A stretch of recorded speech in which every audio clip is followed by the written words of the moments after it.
আমার পেছনে যে ভবনটি দেখতে পাচ্ছেন এটি হচ্ছে একটি বাইজি ঘর, যেখানে ঢোল তবলার তালে বাইজিরা নাচতেন। When you travel to any city or country, it's always good to know.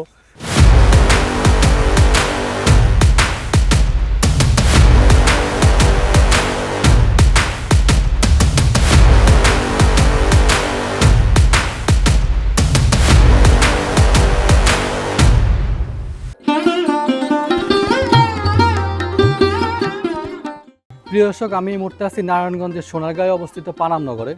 এটি প্রায় ১,৫০০ বছরের পুরনো একটি নগরী। ধারণা করা হয় প্রাচীন বাংলার রাজধানী ছিল এই পানাম নগর, যা এখন প্রায় বিলুপ্তির পথে। ইতিহাস থেকে জানা যায় ঈশাখার আমলে বাংলার রাজধানী ছিল পানাম নগর। পানাম নগরী থেকেই তখন সোনারগাঁয়ের রাজকর্ম পরিচালিত হতো। ইস্ট ইন্ডিয়া কোম্পানির বাণিজ্যিক কার্যক্রম ও চিরস্থায়ী বন্দোবস্তের ফলে গড়ে ওঠে পানাম নগরী। এটি অনেকের কাছে হারানো নগরী নামেও পরিচিত। পৃথিবীর ১০০টি ধ্বংসপ্রায় ঐতিহাসিক শহরের একটি পানাম নগরী। এখানে গড়ে উঠেছিল অসংখ্য অট্টালিকা, মসজিদ, মন্দির, মাঠ, গোসলখানা, নাচঘর ও টাকশাল। বর্তমানে পানাম নগরে মোট ৫২টি স্থাপনা রয়েছে। উত্তর দিকে ৩১টি ও দক্ষিণ দিকে ২১টি। স্থাপনাগুলোতে ইউরোপীয় শিল্পরীতির সঙ্গে মোগল শিল্পরীতির মিশ্রণ দেখা যায়।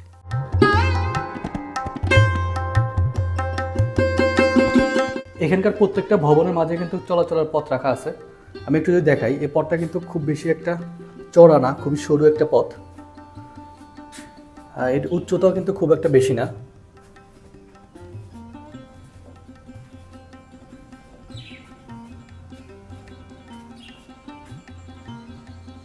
পানাম নগরীর নকশা করা হয়েছিল বেশ নিখুঁতভাবে।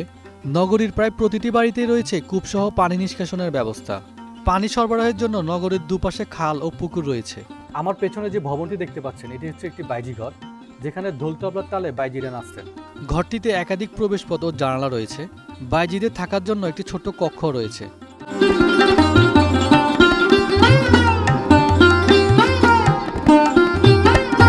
প্রিয় দর্শক, পেছনে যে খোপগুলো দেখতে পাচ্ছেন এগুলোতে সম্ভবত সে সময় কুপি রাখা হতো।